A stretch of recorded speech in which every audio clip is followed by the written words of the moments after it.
Dans Saint Seiya, chaque chevalier d'or a marqué l'histoire à sa manière. Il y a les flamboyants, les stratèges, les solitaires, les tragédies. Et puis il y a ceux qui incarnent l'équilibre, ceux qui portent l'armure de la balance. Pas forcément les plus brillants, pas forcément les plus spectaculaires, mais toujours essentiels. Parce que la balance, c'est pas juste une armure dorée, c'est une idée, une mission, celle de protéger les autres, de faire le bon choix, même quand ça coûte tout.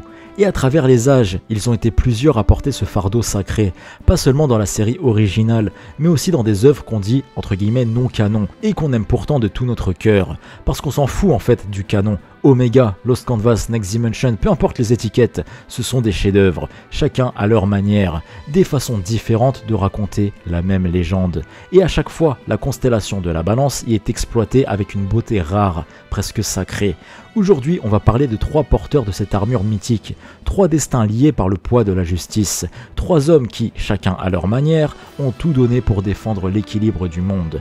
Genbu, le chevalier, le mentor charismatique, discret mais inoubliable, qui a porté l'armure quand plus personne ne le pouvait. Shiryu, la légende, celui dont le corps est une cicatrice vivante, celui qu'on suit depuis toujours et qui incarne le sacrifice. Et Doko, le vieux tigre, le survivant de la guerre sainte, le maître de 2 générations, celui qui porte sur ses épaules toute la mémoire du sanctuaire. Alors prends une grande inspiration, parce qu'aujourd'hui on va plonger dans l'histoire de 3 légendes, 3 flammes, 3 visages de la justice.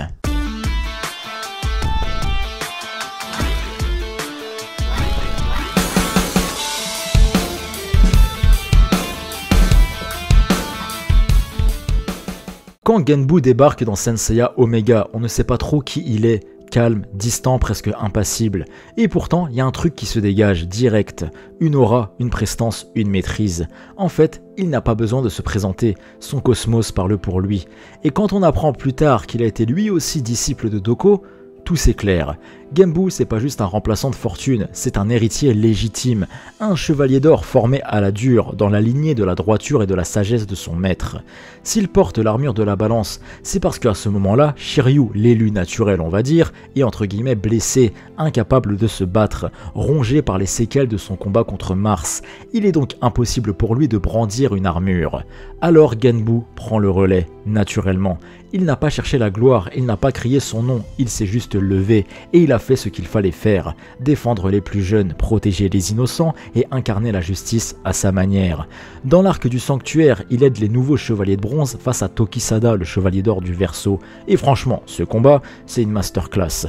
Genbu se bat pour les autres, comme un mentor, comme un grand frère, comme un pilier. Il impose le respect, pas par la force brute forcément, mais surtout par la droiture, par la manière dont il tient sa position sans jamais trembler.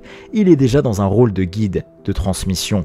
Et puis, il y a ce combat final, celui qui a fait pleurer tout le monde, contre Aegir, qui manie l'épée sacrée d'Hyperion. Genbu sait qu'il va y laisser la vie, il sait qu'il ne peut pas gagner face à une arme d'une telle ampleur. Mais il y va quand même. Il y va parce qu'il est chevalier d'or, parce que c'est sa mission, et dans cet affrontement, même condamné, il réussit à faire ce que aucun autre n'a pu faire.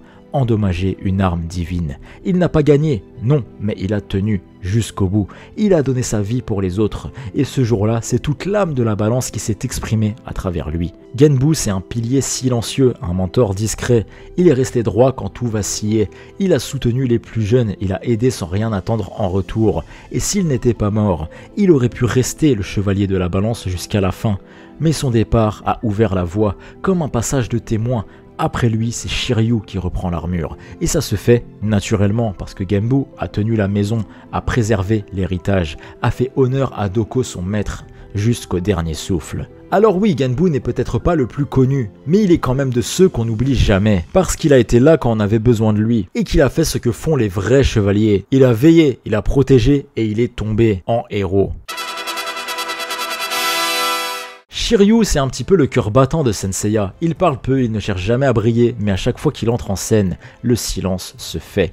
Il a cette présence, cette noblesse, cette force tranquille, forgée dans la douleur, dans l'entraînement, et surtout dans l'oubli de soi. Depuis le tout début, il porte en lui quelque chose de plus grand que le combat, une forme de sagesse presque spirituelle et un instinct du sacrifice qui le rend unique parmi tous les chevaliers. Ce mec est clairement une cicatrice vivante.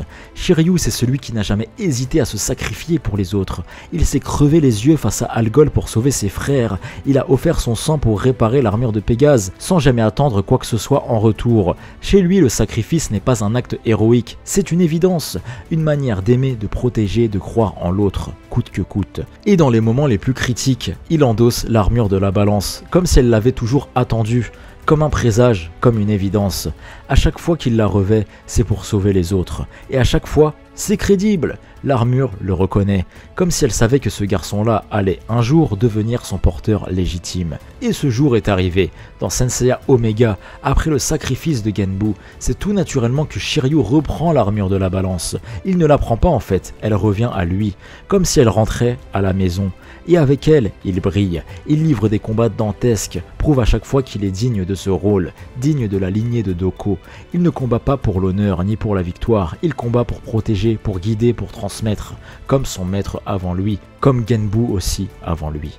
Shiryu, c'est la balance qui encaisse pour les autres, qui ressent, qui protège. Ce qui le rend si spécial, ce n'est pas juste sa puissance, c'est sa manière d'exister, de se taire mais d'agir, de souffrir mais de continuer. Shiryu, c'est le chevalier sacrificiel par excellence. Pas parce qu'il veut mourir, mais parce qu'il accepte de le faire sans hésiter si cela peut sauver une vie. À travers lui, l'armure retrouve son sens le plus pur. Non pas une arme, mais un symbole. Celui de la justice qui veille, de la force qui protège, et du cœur qui ne plie jamais. Et même s'il est devenu chevalier d'or de la balance, Shiryu porte aussi en lui un héritage, celui du chevalier d'or du Capricorne. Car Shura, dans un dernier élan de foi, lui avait légué Excalibur, une lame sacrée symbole de justice, que Shiryu manie avec autant de force que de sagesse.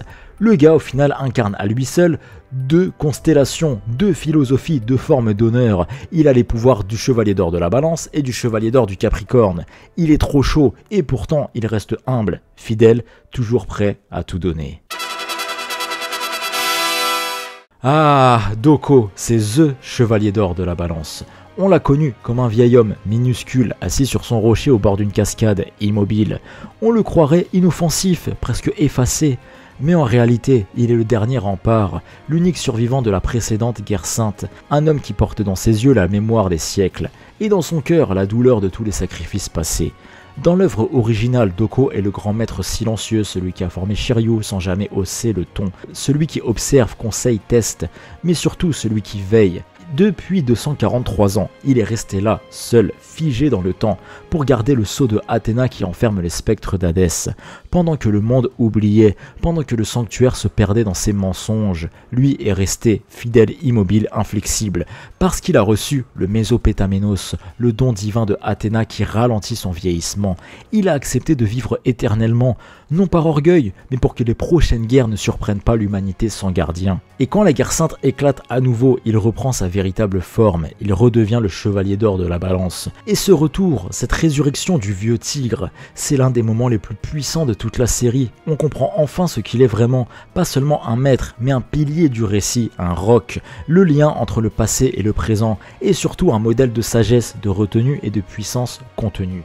Mais Doko ne se résume pas à la série originale. Dans Next Dimension, on le découvre tout jeune, novice, encore inexpérimenté puisqu'il vient d'obtenir son armure d'or, et il fait face à l'immensité de ce rôle, sans encore comprendre le poids qu'il va devoir porter. Et là, tout change. On ne le regarde plus comme une figure distante, on le voit devenir ce qu'il est. On voit le feu en lui, le doute, l'apprentissage. C'est une fenêtre rare, précieuse. L'armure ne lui donne pas tout, il doit la mériter. Et c'est cette lente montée vers la grandeur qui rend sa sagesse encore plus humaine. Et puis, il y a The Lost Canvas. Et là, Doko explose, littéralement. Ce n'est plus le vieux maître devant sa cascade, c'est un guerrier, un mentor enflammé, un homme qui vit chaque jour comme s'il était prêt à crever. Il veille sur Tenma, il l'élève, le guide, mais surtout il se bat à ses côtés. Et dans cette guerre-là, Doko est incandescent. Il affronte les étoiles maléfiques, se dresse face à Hadès lui-même. Il n'a peur de rien parce qu'il sait que la justice ne peut pas trembler. Et au cœur de cette guerre, il y a un lien, une relation d'une tendresse infinie, celle entre Doko et Kagaho, le spectre d'Hadès le plus intéressant. Kagaho, c'est tout le contraire de lui, impulsif, ravagé par la douleur, perdu dans les ténèbres. Et pourtant, Doko ne le rejette pas, il voit l'homme derrière la rage, il tend la main, encore et encore jusqu'à la toute fin. Il essaye de sauver une âme, et c'est ça, Doko. Même en pleine guerre, même face à l'ennemi, il reste humain, il reste juste. Doko, c'est la montagne, l'immuable. Il n'a jamais cherché à briller, mais sans lui, rien ne tient. Il est le seul à avoir traversé les âges, à avoir formé deux des plus grands porteurs de la balance, Genbu et Shiryu, et il a même formé Tenma de Pégase. Il est la source, l'origine. On sent que l'armure de la balance existe pour lui, et ceux qui la porteront après ne feront que suivre son exemple. Doko n'a jamais été le plus flamboyant, mais il est quand même le plus solide. Et dans une guerre sainte, c'est peut-être ce qui compte le plus. La balance n'est pas l'armure du pouvoir, c'est l'armure du poids du monde, de la justice, de la responsabilité, du sacrifice. Elle ne choisit pas les bruyants, elle choisit ceux qui sont prêts à porter ce que les autres ne peuvent pas. Et à travers les âges, elle a trouvé ses porteurs. 3 noms, 3 âmes, 3 fragments d'un même idéal. Genbu, l'étoile nouvelle, celui qu'on n'attendait pas et qui pourtant a tout donné. Chevalier éphémère mais gravé à jamais. Il a veillé, il a protégé, il s'est sacrifié sans jamais chercher la gloire. Et dans sa chute, il a transmis la flamme. Shiryu, le cœur noble, le disciple devenu maître, celui dont chaque cicatrice est un serment, celui que l'armure avait déjà reconnu bien avant que le destin ne le couronne. Il est la force tranquille, le point du silence, l'exemple qu'on suit les yeux fermés parce qu'il ne trahit jamais. Et Doko, le tigre, le survivant, le gardien du temps, celui qui a vu le monde mourir et renaître encore et encore, et qui est resté là, fidèle, inébranlable. Il est la mémoire, la source, la justice immobile au milieu du chaos, le fondement de tout ce que la balance représente. 3 chevaliers, 3 flammes, 3 fragments d'une légende. Et au fond, peu importe, entre guillemets, qui est le meilleur, parce qu'ils sont unis par quelque chose de bien plus grand que la force. Ils sont les remparts d'un équilibre fragile. Ceux qui, même seuls, même perdus, même blessés, continueront de se battre pour les autres. Tant que la balance existera, tant que le monde aura besoin de justice, alors quelque part, un de ces chevaliers vivra encore, dans une étoile, dans un souvenir, dans un cœur. C'était Pegasus au rapport, merci d'avoir regardé cette vidéo et n'hésitez pas à me partager en commentaire quel est votre chevalier d'or de la balance favori. Et surtout, si cette vidéo vous a plu, n'hésitez pas à la partager et à la liker, ça me soutient énormément, car ce n'est que ensemble qu'on peut continuer de faire vivre ces légendes. Et toi, as-tu déjà ressenti la Cosmo Énergie ?